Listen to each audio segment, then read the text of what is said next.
Jérémie, chapitre 38. Shéphatia, fils de Mathan, Guédalia, fils de Pashur, Jucal, fils de Shélémia, et Pashur, fils de Malkija, entendirent les paroles que Jérémie adressait à tout le peuple, en disant : Ainsi parle l'Éternel, celui qui restera dans cette ville mourra par l'épée, par la famine ou par la peste. Mais celui qui sortira pour se rendre aux Chaldéens aura la vie sauve, sa vie sera son butin, et il vivra. Ainsi parle l'Éternel, cette ville sera livrée à l'armée du roi de Babylone, qui la prendra.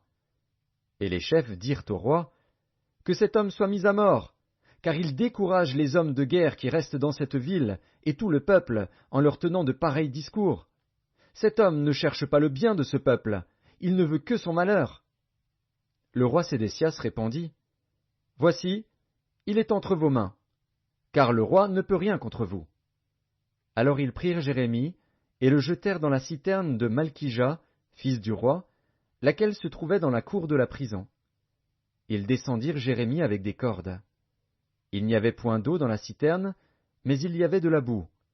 Et Jérémie enfonça dans la boue. Ebed-Mélec, l'Éthiopien, eunuque qui était dans la maison du roi, apprit qu'on avait mis Jérémie dans la citerne. Le roi était assis à la porte de Benjamin. Ebed-Mélec sortit de la maison du roi, et parla ainsi au roi. Ô roi, mon seigneur, ces hommes ont mal agi en traitant de la sorte à Jérémie, le prophète, en le jetant dans la citerne. Il mourra de faim là où il est, car il n'y a plus de pain dans la ville. Le roi donna cet ordre à Ebed-Mélec, l'Éthiopien. Prends ici 30 hommes avec toi, et tu retireras de la citerne Jérémie, le prophète, avant qu'il ne meure. Ebed-Mélec prit avec lui les hommes, et se rendit à la maison du roi, dans un lieu au-dessous du trésor. Il en sortit des lambeaux usés et de vieux haillons, et les descendit à Jérémie dans la citerne, avec des cordes. Ebed-Mélec, l'Éthiopien, dit à Jérémie, Mets ces lambeaux usés et ces haillons sous tes aisselles, sous les cordes. Et Jérémie fit ainsi. Ils tirèrent Jérémie avec les cordes, et le firent monter hors de la citerne. Jérémie resta dans la cour de la prison. Le roi Sédécias envoya chercher Jérémie, le prophète, et le fit venir auprès de lui dans la 3e entrée de la maison de l'Éternel. Et le roi dit à Jérémie, J'ai une chose à te demander, ne me cache rien. Jérémie répondit à Sédécias, Si je te la dis, ne me feras-tu pas mourir? Et si je te donne un conseil, tu ne m'écouteras pas. Le roi Sédécias jura secrètement à Jérémie, en disant, L'Éternel est vivant, lui qui nous a donné la vie. Je ne te ferai pas mourir, et je ne te livrerai pas entre les mains de ces hommes qui en veulent à ta vie. Jérémie dit alors à Sédécias, Ainsi parle l'Éternel, le Dieu des armées, le Dieu d'Israël. Si tu vas te rendre au chef du roi de Babylone, tu auras la vie sauve, et cette ville ne sera pas brûlée par le feu.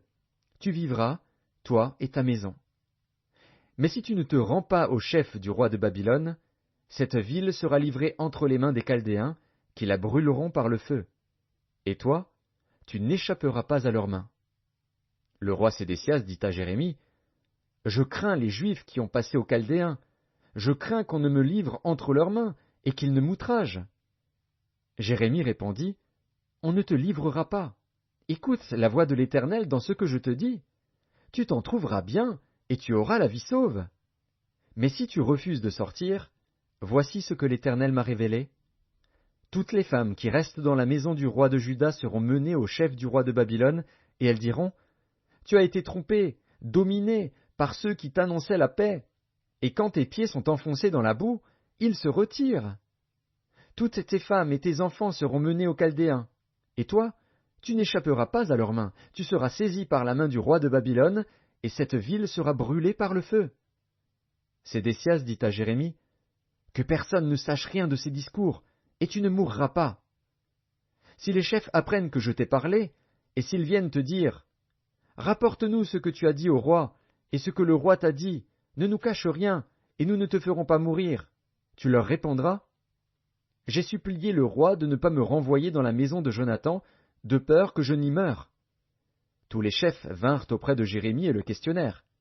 Il leur répondit entièrement comme le roi l'avait ordonné. Ils gardèrent alors le silence et se retirèrent, car la chose ne s'était pas répandue. Jérémie resta dans la cour de la prison jusqu'au jour de la prise de Jérusalem.